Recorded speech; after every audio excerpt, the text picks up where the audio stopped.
ሰላም ጤና ይስጥልን የተወደዳችሁ የመሰረት ሚዲያ ቤተሰቦች በማስከተል የተለያዩ መረጃዎችን እናቀርባለን።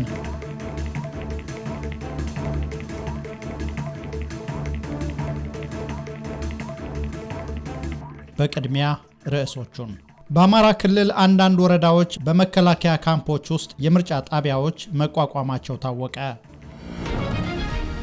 ነዳጅ ማደያዎች ላይ አንዳንድ ፖሊሶችና ሚሊሻዎች ከሾፌሮች ከፍተኛ ገንዘብ በመቀበል ካለተራ ነዳጅ እያስቀዱ ነው።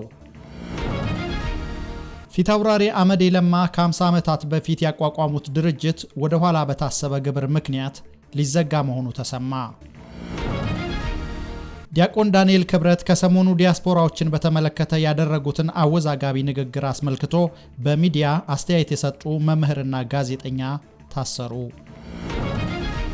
በአውሮፕላን ነዳጅ እጥረት ምክንያት አንዳንድ የኢትዮጵያ አየር መንገድ የእስያ በረራዎች ኦማን ለማረፍና ነዳጅ ለመቅዳት እየተገደዱ እንደነበር ታወቀ። የዲጂታል ስርዓቱን በማኑዋል የመተካት ህገወጥ ስራና የጉልበት ብዝበዛ በምርጫ ሂደቱ እየተስተዋለ ነው በሚል ርዕስ የተዘጋጀ አስተያየትም የዝግጅታችን አካል ነው።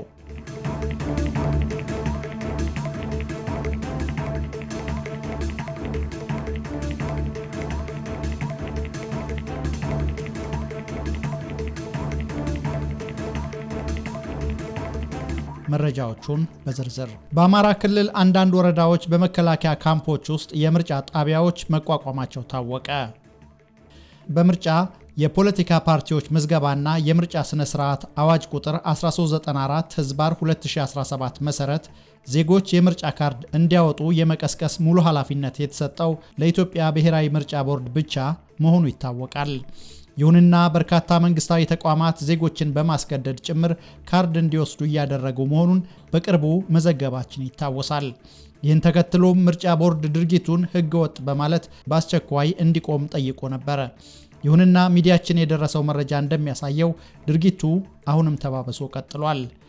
በአማራ ክልል ሰሜን ሸዋ ዞን ኤፍራታና ግድም ወረዳ የአላላና የኢምሎ ቀበሌ ነዋሪዎች በአካባቢው ሰፍሮ በሚገኘው የመከላከያ ሰራዊት ካምፕ ውስጥ የምርጫ ጣቢያ መቋቋሙን ለመሰረት ሚዲያ ተናግረዋል።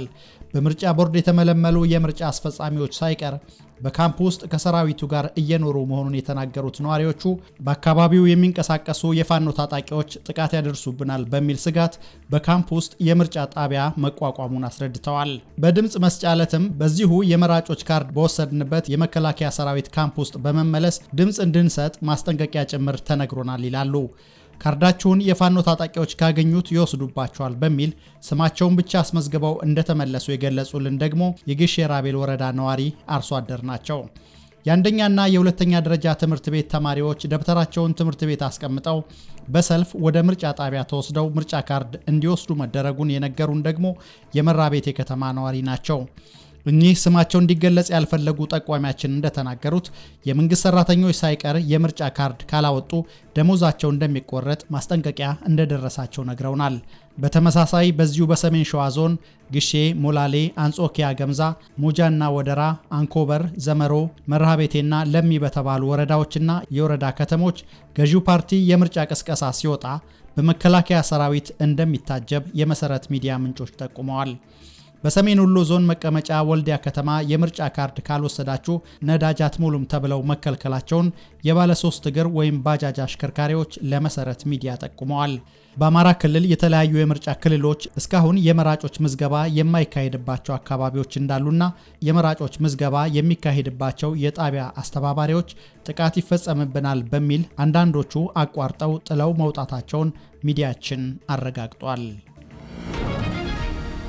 ነዳጅ ማደያዎች ላይ አንዳንድ ፖሊሶችና ሚሊሻዎች ከሾፌሮች ከፍተኛ ገንዘብ በመቀበል ካለተራ ነዳጅ እያስቀዱ ነው።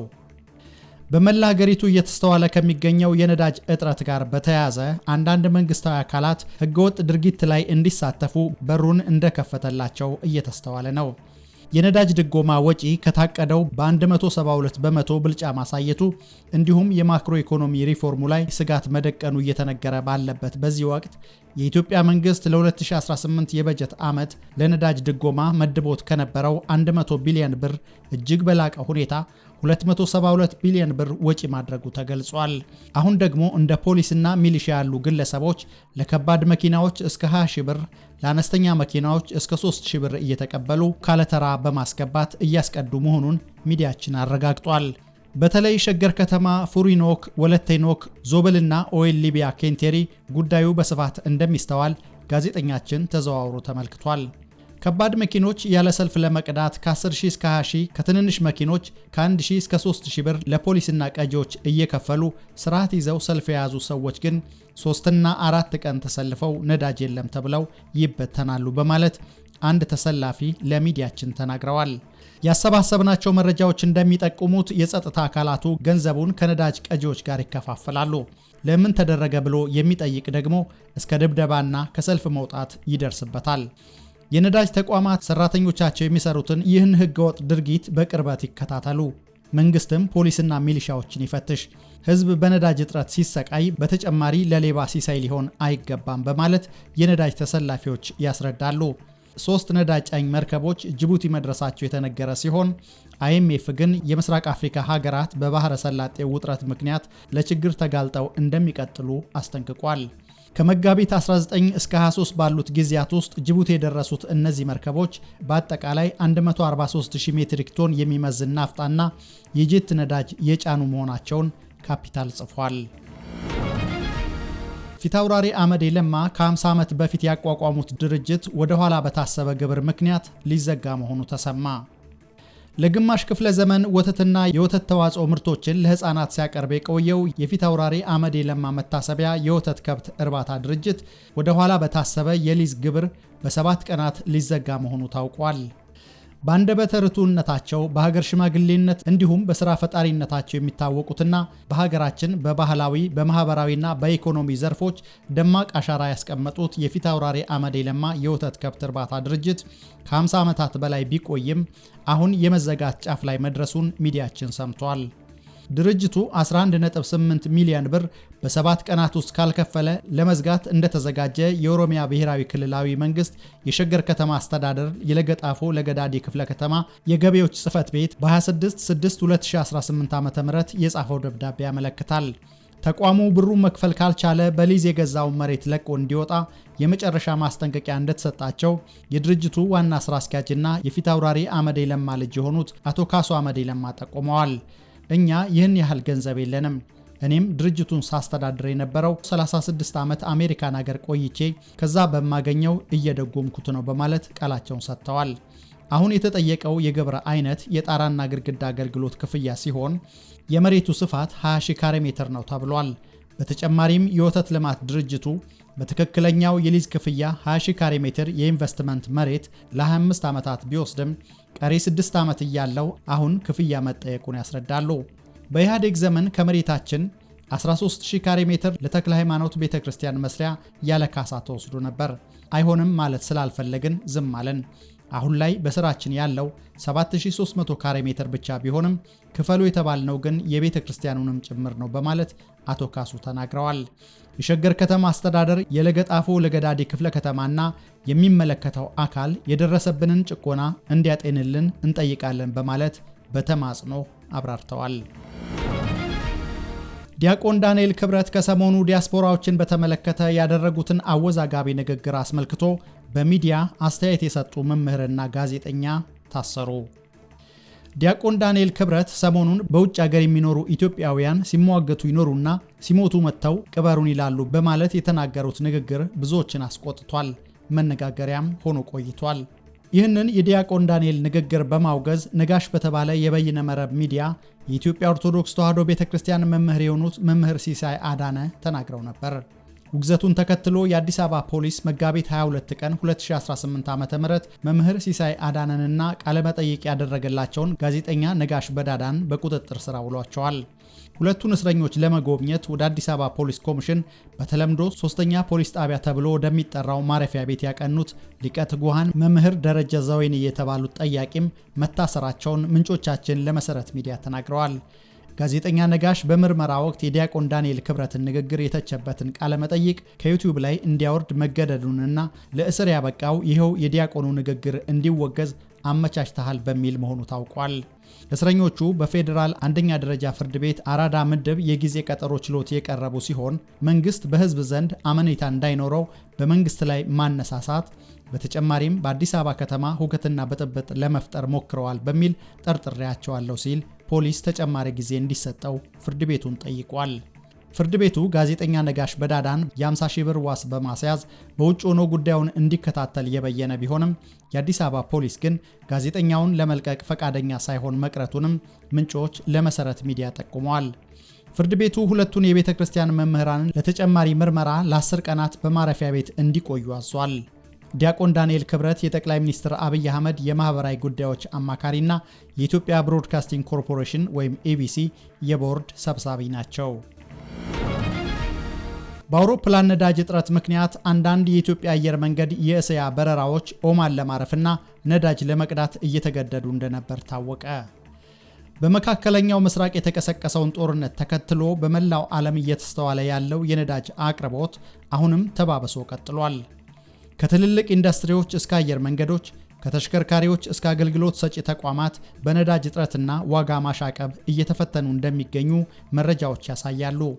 ከዚህ ጋር ተያይዞ በኢትዮጵያ መጠነ ሰፊ የነዳጅ አቅርቦት መስተጓጎልና እጥረት የተከሰተ ሲሆን የኢትዮጵያ አየር መንገድም የችግሩ ተቋዳሽ እንደሆነ ታውቋል። መሰረት ሚዲያ የደረሰው ልዩ መረጃ እንደሚጠቁመው የአየር መንገዱ የእስያ በረራዎች በአውሮፕላን እጥረት ምክንያት መስተጓጎል ገጥሟቸው ቆይቷል። በዚህም ምክንያት እንደ ኦማን፣ ዩጋንዳና ሳውዲ አረቢያ የመሳሰሉ ሀገራት ካለ ዕቅድ በማረፍ ነዳጅ ለመሙላት ተገደው ነበር። በተለይ ወደ ቻይና የሚደረጉ በረራዎች በኦማን ዋና ከተማ ሙስካት በማረፍ ነዳጅ ሲቀዱ እንደነበር ታውቋል። ይህም የበረራ መራዘምና ተጨማሪ የማረፊያ ወጪ አስከትሏል። አንዳንድ መንገደኞች ደግሞ ኦማን እንደሚያርፉ ሳይነገራቸው ቆይቶ መደናገጥ ውስጥ ገብተው እንደነበር ለሚዲያችን ይናገራሉ። ሌሎች የቃጫኝ አውሮፕላኖችም በተመሳሳይ ቋሚ የበረራ መስመራቸውን በመቀየር የአውሮፕላን ነዳጅ ወዳለባቸው ሀገራት ማረፋቸው ታውቋል። ከነዚህ ውስጥ አንዱ ደግሞ ከኢትዮጵያ ወደ ብራዚል የሚደረግ በረራ ሲሆን ከማርች 10 ጀምሮ ዩጋንዳ ኢንተቤ አየር ማረፊያ በመሄድ ነዳጅ ሲያገኝ ቆይቷል ተብሏል። በተመሳሳይ አንዳንድ የአውሮፕላን በረራዎች ጅዳ አርፈው ነዳጅ ሲያገኙ ነበር ተብሏል። ይህ የአውሮፕላን ነዳጅ ለማግኘት የሚደረግ ማረፍ አየር መንገዱን ለረጅም የበረራ ሰዓት እንደሚዳርግ፣ ይህም ከፍተኛ ወጪ እንደሚያስከትል ታውቋል። አየር መንገዱ መረጃው ትክክል መሆኑን ለሚዲያችን ያረጋገጠ ሲሆን ችግሩ የተፈጠረው ጊዜያዊ የነዳጅ እጥረት በአዲስ አበባ በማጋጠሙ ነበር ብሏል። ችግሩ አሁን ላይ ተቀርፏል። አሁን ሁሉም የመንገደኞች በረራዎች የተያዘላቸውን መስመር ይዘው ቀጥለዋል ብሎ ምላሽ ሰጥቷል። ወደ ኢትዮጵያ እየተጓዘ የነበረ 1200 ሜትሪክ ቶን ነዳጅና 60,000 ሜትሪክ ቶን የአውሮፕላን ነዳጅ የጫኑ መርከቦች የአረቢያ ባህር ላይ ቆመው እንደሚገኙ መረጃዎች ጠቁመዋል። ይህም የኢትዮጵያን 60% የነዳጅና 100% የአውሮፕላን ነዳጅ አቅርቦት ማስተጓጎሉን ሚዲያዎች እየዘገቡ ይገኛሉ። የዲጂታል ስርዓቱን በማኑዋል የመተካት ህገወጥ ስራና የጉልበት ብዝበዛ በምርጫ ሂደቱ እየተስተዋለ ነው። በአሁኑ ወቅት በምርጫ ቦርድ ስም እየተከናወነ ያለው የመራጮች ምዝገባ ሂደት ከዲሞክራሲያዊ ስርዓት ይልቅ ወደ ግዴታና ወደ ጉልበት ብዝበዛ እየተቀየረ ይመስላል። እኔ እንደ አንድ ነፃ ታዛቢና የዜጎች መብት ያሳስበኛል እንደምል ግለሰብ የሚከተሉትን ህገወጥ ድርጊቶች አጥብቄ እቃወማለሁ።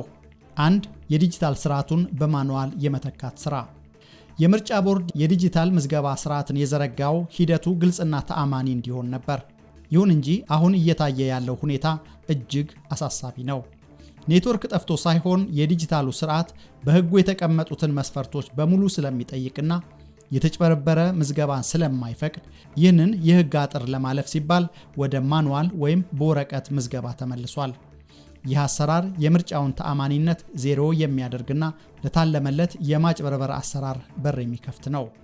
2. የቀበሌ ሰራተኞች ጣልቃ ገብነትና የዜጎች መብት ረገጣ።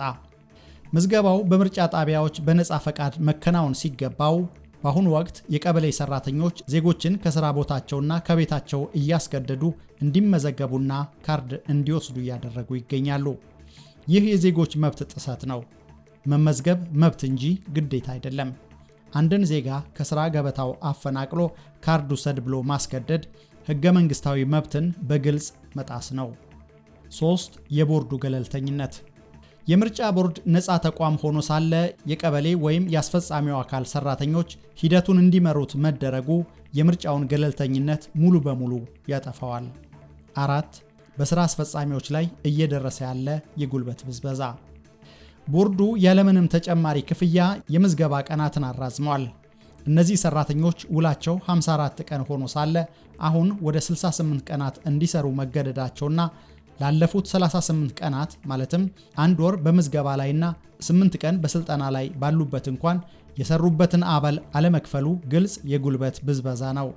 በኢትዮጵያ የሥራ ሕግና በዓለም አቀፍ የሰራተኞች ድርጅት ወይም ILO ስምምነት መሰረት ያለ ክፍያና ያለ ሰራተኛው ፈቃድ የሥራ ጊዜ ማራዘም አስገዳጅ ሥራ ወይም ፎርስድ ሌበር ተብሎ የሚፈረጅ ወንጀል ነው።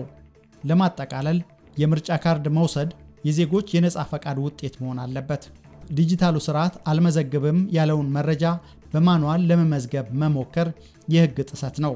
እንዲሁም የሰራተኛውን ላብ ሳይከፍሉ ለሳምንታት ማሰራት በየትኛውም የሞራልም ሆነ የሕግ መለኪያ ተቀባይነት የለውም። የሚመለከታቸው አካላት ይህን ሕገወጥ አሰራር በአስቸኳይ እንዲያቆሙና የሰራተኛውንም ሆነ የዜጎችን መብት እንዲያከብሩ ጥሬን አስተላልፋለሁ። አድማጮች፣ ጽሑፉን ያዘጋጁት ተስፋዬ ተስ ሲሆኑ መሰረት ሚዲያ ላይ የሚቀርቡ አስተያየቶች በሙሉ የጸሐፊዎቹ እንጂ የሚዲያው አቋም እንዳልሆኑ ልናስታውስ እንወዳለን። የተወደዳችሁ የመሰረት ሚዲያ ቤተሰቦች ለዛሬ የተዘጋጁላችሁ መረጃዎች እነዚህ ነበሩ። በየዕለቱ ሰብስታክ ላይ የሚለቀቁ መረጃዎችን በፍጥነትና በቅድሚያ ለማግኘት የፕሪሚየም አባል እንድትሆኑ እንጋብዛለን። መረጃዎቹን ያቀረብኩላችሁ ሳሙኤል አሰፋ፣ የምስልና ድምፅ አርትዖት ስራዎችን በማቀናበር ኢዮኤል ስቡህ አብረናችሁ ቆይተናል። ሰላም።